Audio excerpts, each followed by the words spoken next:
Bolsonaro discursa na ONU e causa repulsa.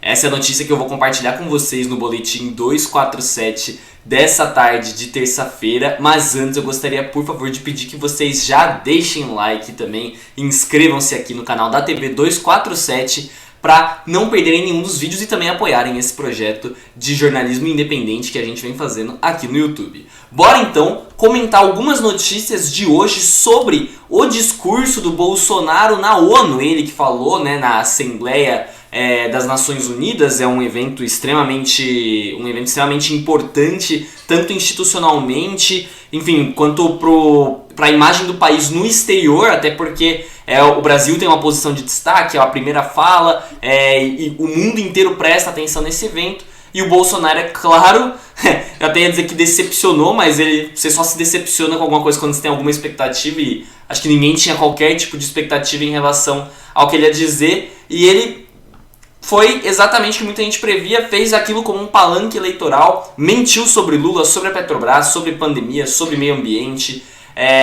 Enfim, a gente tem umas matérias no Brasil 247 dando essa repercussão e umas falas do Bolsonaro, Ele que falou que o país acabou com a corrupção sistêmica e mentiu que o Lula tinha sido condenado, sendo que o processo foi um processo completamente viciado, e o juiz Sérgio Moro, que tinha condenado o Lula, foi condenado como um juiz suspeito, foi declarado um juiz suspeito pelo Supremo Tribunal Federal. Mas enfim, o Bolsonaro afirmou na ONU internacionalmente que o Brasil vem implementando reformas para a atração de investimentos e melhorias das condições de vida de sua população.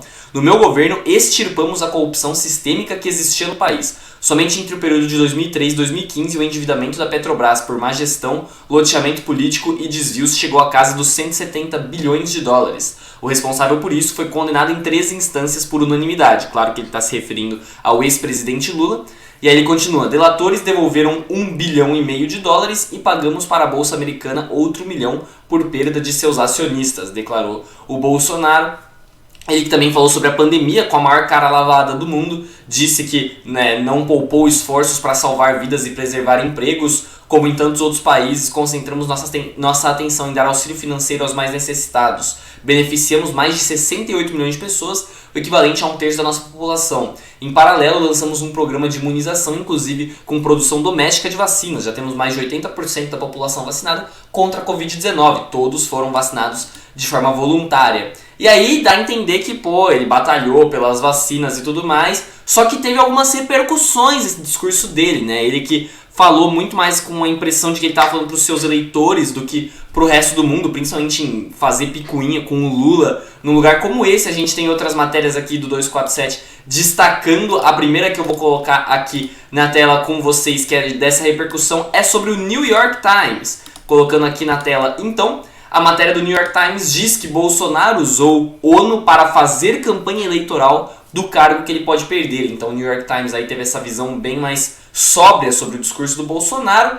dizendo que, por um lado, o discurso parecia relativamente plácido para os eleitores, o que provavelmente aliviou os líderes mundiais e diplomatas presentes. Isso porque a comunidade internacional tem monitorado de perto as declarações de Bolsonaro em busca de sinais se ele aceitará os resultados da eleição. Seguindo a cartilha do ex-presidente Donald J. Trump, o Bolsonaro vem questionando a confiabilidade dos sistemas eleitorais do Brasil há meses, apesar de poucas evidências de que o sistema seja vulnerável.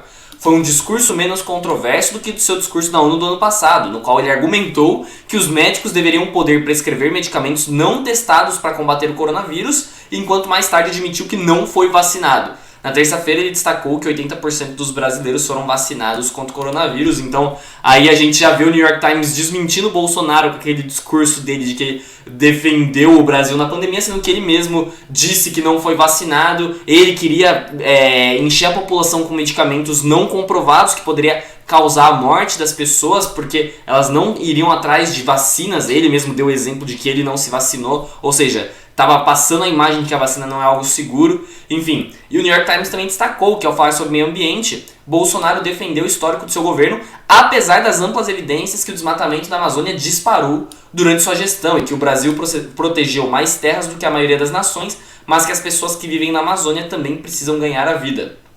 O periódico observa que as pesquisas eleitorais apontam que Lula lidera a corrida presidencial no Brasil e Bolsonaro está na segunda colocação. E aí o título da reportagem do New York Times é: num palco global, o presidente do Brasil fez campanha pelo cargo que pode perder. E uma outra repercussão muito interessante, que aí já é mais de bastidores, né? E é uma repercussão muito importante, é do jornalista Jamil Chad, do UOL, ele que colocou na coluna dele, no portal, algumas frases de embaixadores e agentes internacionais. Estamos colocando aqui na nossa tela, mostrando, né, que o discurso eleitoreiro do Bolsonaro na ONU causa repulsa em estrangeiros, retrato de um país apequenado. E aí tem algumas frases que embaixadores falaram pro Jamil Chad em off, e uma delas, teu presidente não entendeu onde está, quem ele representa e o cargo que ocupa. Então o Bolsonaro não entendeu nada do papel que ele deveria estar representando num evento como esse. E isso foi uma frase de um embaixador experiente pro Jamil Chad. Aí um diplomata norte-americano debochou: o Bolsonaro mente e acha que nós somos seus apoiadores, ou seja, ele acha que ele pode ir lá naquele palco falar o que ele quiser e a gente, vai bater palma, né?